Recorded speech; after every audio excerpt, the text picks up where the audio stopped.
నిన్న ఒక వీడియో పెట్టానండి, లాంగ్ వీడియో. అక్రమ సంబంధాలు ఎందుకు వస్తాయి అని చెప్పేసి దానికి ఒకరు కంటిన్యూస్ గా కామెంట్స్ పెట్టారు. ఏంటంటే మధ్యలోకి మూడో వ్యక్తి, ఒక పర్సన్ కాదండి, మధ్యలోకి 5 to 10 మెంబర్స్ కూడా దూరుతున్నారు అని చెప్పేసి నాకైతే భలే నవ్వు వచ్చేసింది ఆ కామెంట్స్ చదివినప్పుడు. నిజమే అనమాట. ఈ జనరేషన్ కి తగినట్టుగా 1 నుంచి 10 వరకు మనం ఎన్నైనా ఆప్షన్స్ వచ్చే అవకాశాలు ఉంటాయి కాబట్టి అండి, మీ ఇద్దరి మధ్యలోకి మూడో వ్యక్తి ఎంటర్ అవ్వకుండా ఉండాలంటే ఏం చేయాలి అని చెప్తే బాగుంటుంది. కానీ ఎక్కడైనా మీ ఇద్దరి మధ్యలోకి 5 నుంచి 10 మంది, 10 నుంచి 20 మంది ఎంటర్ అవ్వకుండా ఉండాలంటే ఏం చేయాలి అని చెప్పలేం కదండి. ఇక ఈ జనరేషన్ ని బట్టి అలా కూడా చెప్పాలేమో అని చెప్పేసి నాకు ఒక ఐడియా వచ్చిందండి.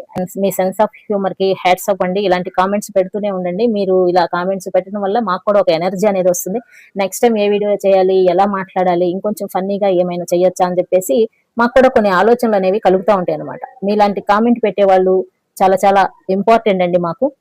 ఆ తర్వాత మళ్ళీ నెక్స్ట్ వీడియోలో భర్త టైం ఇవ్వకపోవడం వల్ల ఇలా చేస్తారని అన్నప్పుడు దానికి కూడా ఒక సటైర్ అనేది వేశారండి. అది కూడా సూపర్ అండి. అసలు టైం కాదు, ఏం కాదు, తిన్నదరక్క చేస్తూ ఉంటారని. అది అలాంటి వాళ్ళు కూడా ఉన్నారండి. తిన్నదరక్క వేషాలు వేసే వాళ్ళు కూడా ఉన్నారు. అన్ని రకాల వాళ్ళు ఉన్నారు అనమాట.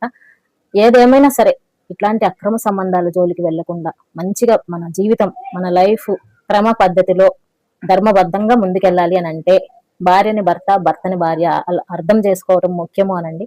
లేదనుకోండి, వారు చెప్పినట్టుగా, వాసుదేవ్ గారు చెప్పినట్టుగా భార్యాభర్తల మధ్యలోకి 5 నుంచి 10, 10 నుంచి 15, 15 మంది నుంచి 20 మంది దాకా లిస్టు పెరిగిపోవడానికి ఛాన్సులు ఉంటాయి.